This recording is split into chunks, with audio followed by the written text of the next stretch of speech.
grief can serve as a catalyst for personal growth? Yes. Do you think? How is that possible? I'd like to weigh it on both sides of the coin. Okay. It can be an impediment and it can be a catalyst. Okay. Now, we have the example of the former NAFDAC Director General, the late Dr. Dora. She had a personal loss, and news has it that it was as a result of her sister consuming taking some medication, I think expired or fake. Okay. Now, when she came to that position, I'd like to believe that was a divine appointment. It was that grief that fueled her passion to see to it that the issue of fake drugs becomes a thing of the past. So that's how an amazing job. Amazing. I mean, it ended her a lot of enemies here and there, but an amazing work, and she revamped the whole sector. And that's how grief can actually become a propeller, a catalyst for transformation, for growth, for reaching out to people, for impact. Wow.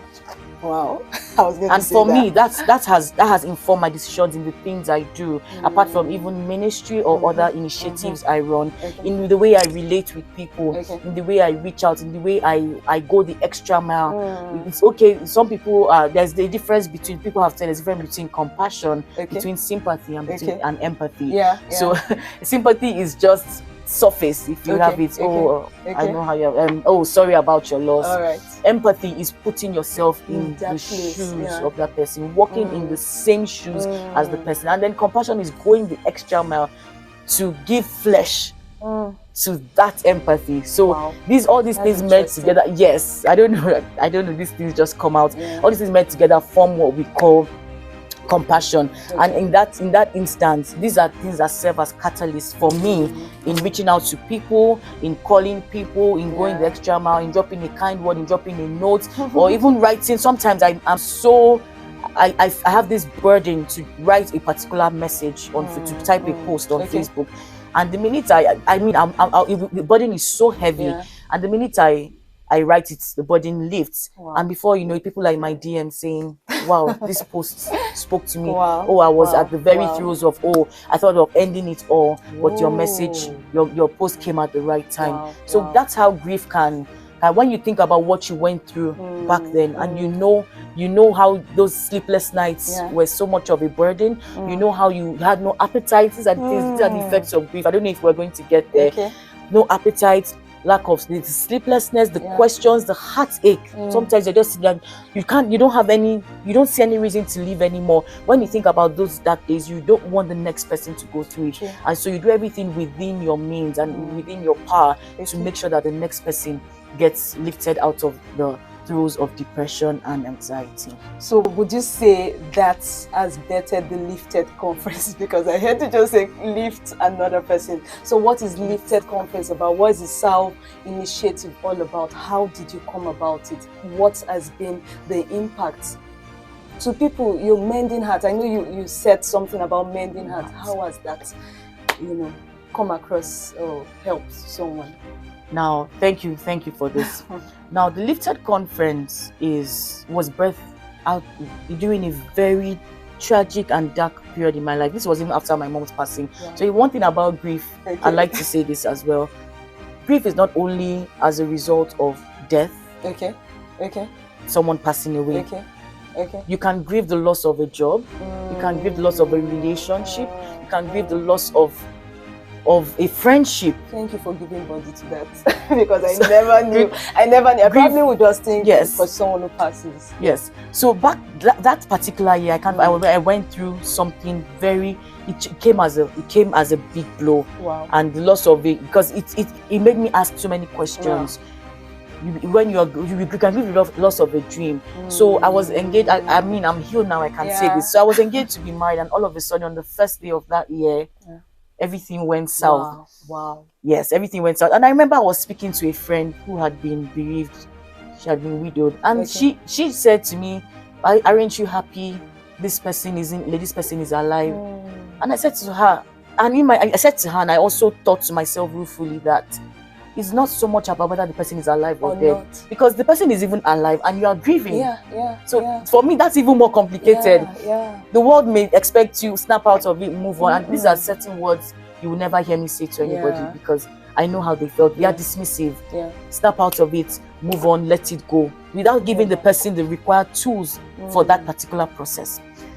Grief is, like I said, it's not only about death, so to speak. It's not only about death, not only about the loss of life. It could be something like this. So I was going through that season, and I would attend meetings and I would leave the same way I came. Wow. Still with questions befuddling my mind, still with so many, because I didn't even know, one thing about repetitive trauma. I'm still reeling in the effects of the previous one. This other one is coming, and it's coming again without closure. You're wondering what went wrong, what did I do? Because there were no reasons. What went wrong? What did I do? There were no reasons per se. It was heartbreaking. So I would attend meetings, and no offense to motivational speakers and coaches, and I would attend these meetings and I'll still live the same way I came. I'll attend. So there was a particular one I attended and said, okay, write down the name of everybody who has hurt you and tear the piece of paper and flip it in the air. It's over. And I did it, and I found out that there was no effect, there was no change. But sometimes I began to ask questions. I'm like, I would like a guide where people come and they leave lighter than they came. Wow. Hence the name Lifted. Oh God. So I began to wait on God in prayer. I went on a retreat actually, and that's what birthed the Salve Initiative. The Salve Initiative, as the name implies, salve means ointment, balm. Salve is ointment, balm to heal wounds. But the acronym, S stands for support, A for advocacy, L for love, V for validation, E for encouragement. And all round, this encompasses the message we're talking about of compassion, of empathy, of emotional healing, of restoring wholeness. And our slogan is mending hearts, restoring hope.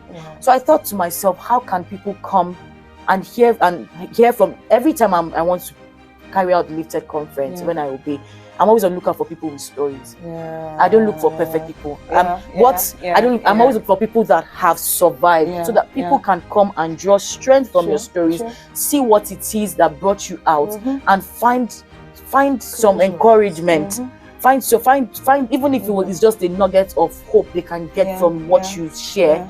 And to the glory of God, I mean, you've come for our meetings. To the glory of God, everybody who has ever attended Lifted always says they live lighter than they came. So that's the vision, that's the mission, and the mission behind Lifted conference, for people to come. So it's not just named. That's no fancy name for it. It's actually prophetic that people who would come in will live lifted. People who come in heavy will live lifted. People who come in burdened will live lifted. People who come with heaviness of spirit, drooping spirit, will live lighter than they came.